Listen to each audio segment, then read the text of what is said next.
Perkenalkan, nama saya Naris Khalifah, NIM 12620031030 dari Tadris IPS 5A. Di sini saya akan menyampaikan video pembelajaran dengan tema sosial untuk memenuhi mata kuliah pembelajaran IPS terpadu. Nah, untuk mempersingkat waktu, marilah kita menyimak videonya bersama-sama ya. Apa sih lembaga sosial itu? Nah, untuk lebih jelasnya, kita akan membahas mengenai lembaga sosial.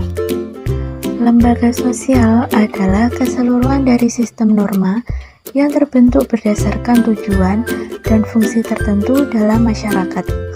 Dapat juga dikatakan bahwa lembaga sosial merupakan himpunan norma-norma yang berhubungan dengan kebutuhan pokok dalam masyarakat. Di samping itu, sistem norma atau aturan-aturan yang dapat dikategorikan sebagai lembaga sosial harus memiliki syarat sebagai berikut. Yang pertama yaitu sebagian besar anggota masyarakat menerima norma tersebut. Yang kedua, norma tersebut menjiwai seluruh warga dalam sistem sosial. Dan yang ketiga, norma tersebut mempunyai sanksi yang mengikat setiap anggota masyarakat. Nah, agar hubungan antara manusia di dalam suatu masyarakat terlaksana sebagaimana yang diharapkan, maka diciptakanlah norma yang mempunyai kekuatan mengikat yang berbeda-beda. Terdapat norma yang kekuatan mengikatnya lemah, tetapi ada juga yang kuat mengikatnya. Di dalam masyarakat dikenal ada 4 tingkatan norma, yaitu pertama cara atau usek, yang kedua adalah kebiasaan, yang ketiga tata kelakuan atau mores, yang keempat adat istiadat atau custom. Dan untuk lebih jelasnya, marilah kita ulas satu persatu. Yang pertama, cara atau usek. Cara lebih terlihat pada perbuatan individu dalam masyarakat.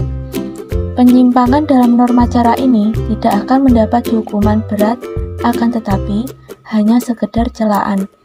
Contohnya yaitu jika seseorang membuang sampah sembarangan, maka akan mendapatkan celaan atau bisa berupa teguran akibat melakukan tindakan yang tidak sesuai. Yang kedua, kebiasaan atau volkswagen. Kebiasaan adalah perbuatan yang dilakukan secara berulang-ulang dalam bentuk yang sama.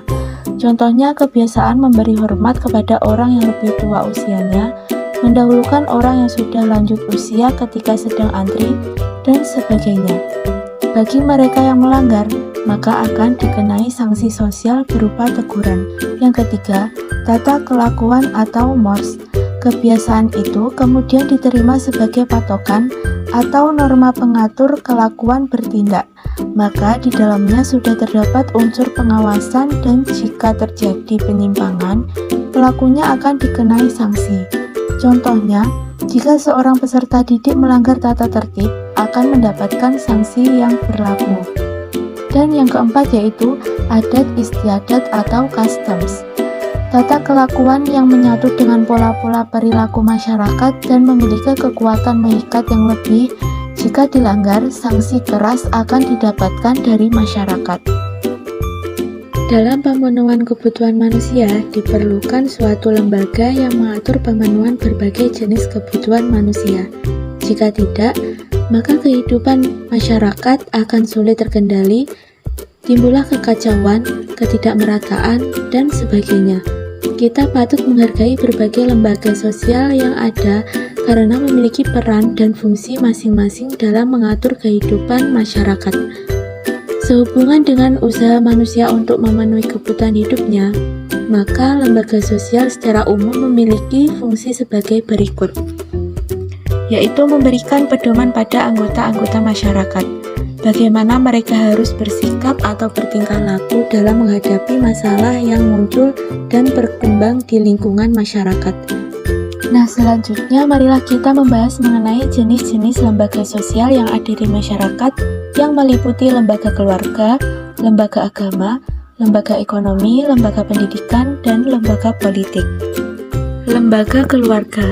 Keluarga terbentuk dari sebuah perkawinan yang sah menurut agama, adat, dan pemerintah. Dalam keluarga diatur hubungan antar anggota keluarga sehingga tiap anggota memiliki peran dan fungsi yang jelas. Contohnya, seorang ayah sebagai kepala keluarga sekaligus bertanggung jawab untuk memberikan nafkah bagi keluarganya. Seorang ibu sebagai pengurus dan pengatur serta mendidik anak-anaknya. Dan seorang anak yang harus membantu kedua orang tuanya. Keluarga memiliki fungsi, yaitu yang pertama fungsi reproduksi. Keluarga memiliki fungsi reproduksi, artinya dari pernikahan akan memberikan keturunan. Dan yang kedua yaitu fungsi proteksi atau perlindungan. Keluarga memberikan perlindungan kepada anggotanya, baik perlindungan fisik maupun yang bersifat kejiwaan. Apabila di dalam keluarga terdapat rasa aman, proses sosial di dalam keluarga dapat berjalan harmonis. Yang ketiga yaitu fungsi ekonomi. Dalam sebuah keluarga, ayah mempunyai peran sebagai kepala keluarga serta menjadi tulang punggung keluarga yang memiliki kewajiban memenuhi ekonomi anggota keluarganya. Tetapi pada masyarakat modern, sebagian besar ibu juga mencari nafkah untuk membantu perekonomian keluarganya. Suami dan istri memikul tanggung jawab ekonomi terhadap anak-anaknya. Lembaga agama. Lembaga agama adalah sistem keyakinan dan praktek keagamaan dalam masyarakat yang telah dirumuskan dan dilakukan. Bangsa Indonesia dalam lintas sejarahnya selama beribu-ribu tahun adalah bangsa yang toleran dan terbuka. Contohnya, kita harus saling menghargai orang lain yang berbeda agama dengan kita ketika mereka sedang menjalankan ibadahnya. Agama sangat penting untuk menyeimbangkan kehidupan manusia, yaitu antara kehidupan dunia dan akhirat. Di sini juga ada beberapa gambaran tentang ibadah. Di Indonesia sendiri terdapat beberapa agama yang meliputi agama Islam, Hindu, Buddha, Kristen, dan Konghucu. Lembaga sosial yang selanjutnya yaitu lembaga ekonomi. Lembaga ekonomi lahir sebagai suatu usaha manusia yang berkaitan dengan pengaturan dalam bidang-bidang ekonomi dalam rangka mencapai kehidupan yang sejahtera. Secara umum, yang hendak dicapai dalam lembaga ekonomi adalah terpenuhinya kebutuhan pokok demi kelangsungan hidup masyarakat. Perkembangan perekonomian di Indonesia secara keseluruhan menunjukkan perbaikan yang positif. Fungsi lembaga ekonomi yaitu memberikan pedoman untuk mendapatkan bahan pangan, memberikan pedoman untuk melakukan pertukaran barang dan atau barter, lalu memberi pedoman tentang harga jual beli barang. Yang selanjutnya yaitu lembaga pendidikan. Lembaga pendidikan adalah lembaga atau tempat berlangsungnya proses pendidikan yang dilakukan dengan tujuan untuk mengubah tingkah laku individu ke arah yang lebih baik melalui interaksi dengan lingkungan sekitar. Lembaga pendidikan juga merupakan sebuah instansi sosial yang menjadi agen sosialisasi lanjutan setelah lembaga keluarga. Dalam lembaga pendidikan, seorang anak akan dikenalkan mengenai kebutuhan bermasyarakat yang lebih luas. Mengenai fungsi lembaga pendidikan, ada dua yaitu fungsi manifest dan fungsi laten. Fungsi manifest adalah fungsi yang tercantum dalam kurikulum sekolah. Fungsi manifest lembaga pendidikan antara lain yaitu yang pertama, mempersiapkan anggota masyarakat untuk mencari nafkah dengan bekal keterampilan yang diperoleh dari lembaga pendidikan seperti sekolah, maka seseorang siap untuk bekerja. Yang kedua, mengembangkan bakat perseorangan demi kepuasan pribadi dan bagi kepentingan masyarakat. Selain fungsi manifest, lembaga pendidikan juga memiliki fungsi laten atau fungsi yang tidak disadari, yaitu yang pertama, mengurangi pengendalian orang tua. Keikutsertaan seorang anak dalam lembaga pendidikan seperti sekolah akan mengurangi pengendalian orang tuanya karena yang berperan saat dalam pengajaran dan pendidikan di sekolah adalah para gurunya. Yang kedua, mempertahankan sistem kelas sosial.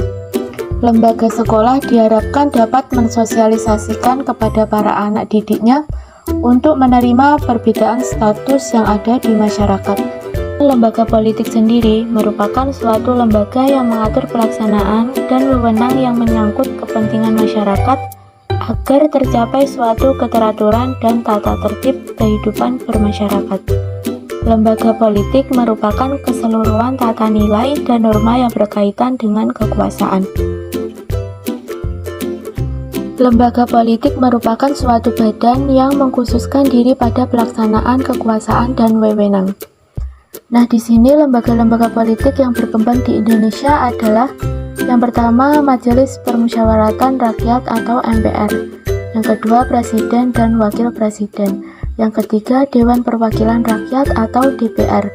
Yang keempat, Dewan Perwakilan Daerah atau DPD. Yang kelima, Pemerintah Daerah. Yang keenam, DPRD Provinsi dan DPRD Kabupaten atau Kota. Dan yang ketujuh, Partai Politik.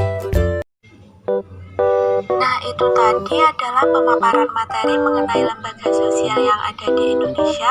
Semoga kalian semua dapat memahami apa yang telah saya sampaikan.